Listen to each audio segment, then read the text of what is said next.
अगले दिन 26वीं पुतली मृगनयनी सामने आई और उसने रानी का विश्वासघात कहानी सुनाई। राजा विक्रमादित्य न सिर्फ अपना राजकाज पूरे मनोयोग से चलाते थे, बल्कि त्याग, दानवीरता, दया, वीरता इत्यादि अनेक श्रेष्ठ गुणों के धनी थे। वे किसी तपस्वी की भांति अन्न जल का त्याग कर लंबे समय तक तपस्या में लीन रह सकते थे। ऐसा कठोर तप कर सकते थे कि इंद्रासन डोल जाए। एक बार उनके दरबार में एक साधारण सी वेशभूषा वाले एक युवक को पकड़कर उनके सैनिक लाए। वह रात में बहुत सारे धन के साथ संदिग्ध अवस्था में कहीं जा रहा था। उसकी वेशभूषा से नहीं लग रहा था कि इस धन का वह मालिक होगा, इसलिए सिपाहियों को लगा शायद वह चोर हो और चोरी के धन के साथ कहीं चंपत होने की फिराक में हो। राजा ने जब उस युवक से उसका परिचय पूछा और यह जानना चाहा कि उसके पास यह धन कैसे आया, तो उस युवक ने बताया कि वह एक धनाढ्य स्त्री के यहाँ नौकर है और सारा धन उसी स्त्री का दिया हुआ है। जब राजा की जिज्ञासा बढ़ गई और उन्होंने जानना चाहा कि उस स्त्री ने उसे यह धन क्यों दिया और वह धन लेकर कहाँ जा रहा था, इस पर वह युवक बोला कि अमुक जगह रुककर स्त्री ने प्रतीक्षा करने को कहा था। दरअसल उस स्त्री से उसके संबंध हैं और वह उससे पति की हत्या करके आकर मिलने वाली थी। दोनों सारा धन लेकर कहीं दूर चले जाते और आराम से जीवन व्यतीत करते। विक्रम ने उसकी बातों की सत्यता की जांच करने के लिए तुरंत उसके बताए पते पर अपने सिपाहियों को भेजा। सिपाहियों ने आकर खबर दी कि उस स्त्री को अपने नौकर के गिरफ्तार होने की सूचना मिल चुकी है। अब वह विलाप करके कह रही है कि लुटेरों ने सारा धन लूट लिया और उसके पति की हत्या करके भाग गए। उसने पति की चिता सजवाई है और खुद को पतिव्रता साबित करने के लिए सती होने की योजना बना रही है। सुबह युवक को साथ लेकर सिपाहियों के साथ विक्रम उस स्त्री के घर पहुंचे तो दृश्य देखकर सचमुच चौंक गए। स्त्री अपने पति की चिता पर बैठ चुकी थी और चिता को अग्नि लगने वाली थी। राजा ने चिता को अग्नि देने वाले को रोक दिया तथा उस स्त्री से चिता से उतरने के लिए कहा। उन्होंने सारा धन उसे दिखाया तथा नौकर को आगे लाकर बोले कि सारी सच्चाई का पता उन्हें चल गया है। उन्होंने उस स्त्री को त्रिया चरित्र का त्याग करने को कहा तथा राजदंड भुगतने को तैयार हो जाने के लिए आज्ञा दी। स्त्री कुछ क्षणों के लिए तो भयभीत हुई, मगर दूसरे ही पल बोली कि राजा को उसके चरित्र पर उंगली उठाने के पहले अपनी छोटी रानी के चरित्र की जांच करनी चाहिए। इतना कहकर वह बिजली सी फुर्ती के साथ चिता पर कूद गई और उसमें आग लगाकर सती हो गई। कोई कुछ करता वह स्त्री जलकर राख हो गई। राजा सिपाहियों सहित अपने महल वापस लौट गए। उन्हें उस स्त्री के अंतिम शब्द अभी तक जला रहे थे। उन्होंने छोटी रानी पर निगाह रखनी शुरू कर दी। एक रात उन्हें सोता समझकर छोटी रानी उठी और पिछले दरवाजे से महल से बाहर निकल गई। राजा भी दबे पांव उसका पीछा करने लगे। चलकर वह कुछ दूर पर धूनी रमाए एक साधु के पास गईं।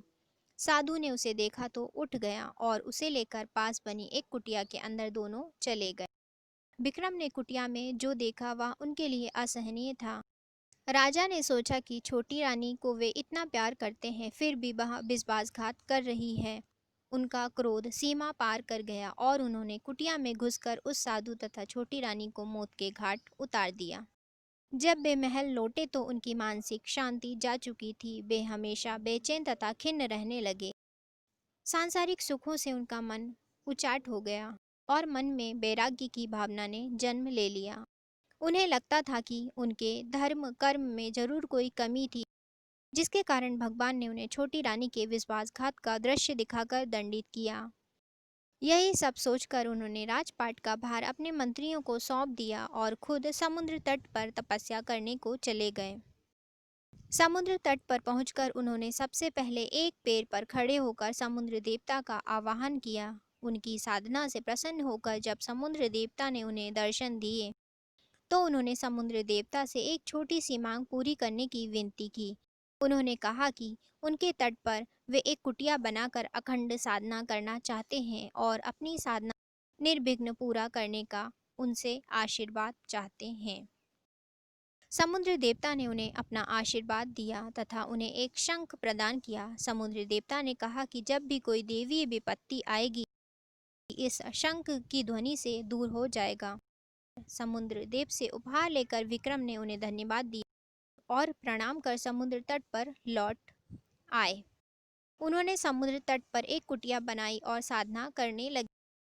उन्होंने लंबे समय तक इतनी कठिन साधना की कि देवलोक में हड़कंप मच गया। सारे देवता बात करने लगे कि अगर विक्रम इसी तरह साधना में लीन रहे तो इंद्र के सिंहासन पर अधिकार कर लेंगे। इंद्र को अपना सिंहासन खतरे में दिखाई देने लगा। उन्होंने अपने सहयोगियों को साधना स्थल के पास इतनी अधिक वृष्टि करने का आदेश दिया कि पूरा स्थान जलमग्न हो जाए और विक्रम कुटिया सहित पानी में बह जाएं। बस आदेश की देर थी, बहुत भयानक वृष्टि शुरू हो गई। कुछ ही घंटों में सचमुच सारा स्थान जलमग्न हो जाता और विक्रम कुटिया सहित जल में समा गए होते। लेकिन समुद्र देव ने उन्हें आशीर्वाद जो दिया था, उस वर्षा का सारा पानी उन्होंने पी लिया तथा साधना स्थल पहले की भांति सूखा ही रहा। इंद्र ने जब यह अद्भुत चमत्कार देखा तो उनकी चिंता और बढ़ गई। उन्होंने अपने सेवकों को बुलाकर आंधी तूफान का सहारा लेने का आदेश दिया। इतने भयानक वेग से आंधी चली कि कुटिया तिनके तिनके होकर बिखर गई। सब कुछ हवा में रुई की भांति उड़ने लगा। बड़े बड़े वृक्ष उखड़कर गिरने लगे। विक्रम के पांव भी उखड़ते हुए मालूम पड़े लगा कि आंधी उन्हें उड़ाकर साधना स्थल से बहुत दूर फेंक देगी। विक्रम को समुद्र देव द्वारा दिया गया शंख याद आया और उन्होंने शंख को जोर से फूंका। शंख से बड़ी तीव्र ध्वनि निकली। शंख की ध्वनि के साथ आंधी तूफान का पता नहीं रहा। वहां ऐसी शांति छा गई मानो कभी आंधी आए ही ना हो। अब तो इंद्रदेव की चिंता और भी अधिक बढ़ गई। उन्हें समझ नहीं आ रहा था कि विक्रम की साधना कैसे भंग की जाए। अब विक्रम की साधना को केवल अप्सराओं का आकर्षण ही भंग कर सकता था। उन्होंने तिलोत्तमा नामक अप्सरा को बुलाया तथा उसे जाकर विक्रम की साधना भंग करने के लिए कहा। तिलोत्तमा अनुपम सुंदरी थी और उसका रूप देख कोई भी कामदेव के बाणों से घायल हुए बिना नहीं रह सकता था। तिलोत्तमा साधना स्थल पर उतरी तथा मनमोहन गायन वादन और नृत्य द्वारा विक्रम की साधना में विघ्न डालने की चेष्टा करने लगी, मगर बैरागी विक्रम का क्या बिगाड़ पाती। विक्रम ने शंख को फूंक मारी और तिलोत्तमा को ऐसा लगा जैसे किसी ने उसे आग की ज्वाला में ला पटका हो। भयानक ताप से वह उद्विग्न हो उठी तथा वहां से उसी क्षण अदृश्य हो गई। जब यह युक्ति भी कारगर नहीं हुई तो इंद्र का आत्मविश्वास पूरी तरह डोल गया। उन्होंने खुद ब्राह्मण का वेश धरा और साधना स्थल पर आए। वे जानते थे कि विक्रम याचकों को कभी निराश नहीं करते हैं तथा सामर्थ्य अनुसार दान देते हैं। जब इंद्र विक्रम के पास पहुंचे तो विक्रम ने उनके आने का प्रयोजन पूछा। उन्होंने विक्रम से भिक्षा देने को कहा तथा भिक्षा के रूप में उनकी कठिन साधना का सारा फल मांग लिया। विक्रम ने अपनी साधना का सारा फल उन्हें बस दान कर दिया। साधना फल दान क्या था, इंद्र को अभयदान मिल गया। उन्होंने प्रकट होकर विक्रम की महानता का गुणगान किया और आशीर्वाद दिया। उन्होंने कहा कि विक्रम के राज्य में अतिवृष्टि और अनावृष्टि नहीं होगी, कभी अकाल या सूखा नहीं पड़ेगा, सारी फसलें समय पर और भरपूर होंगी। इतना कहकर इंद्र अंतर्ध्यान हो गए।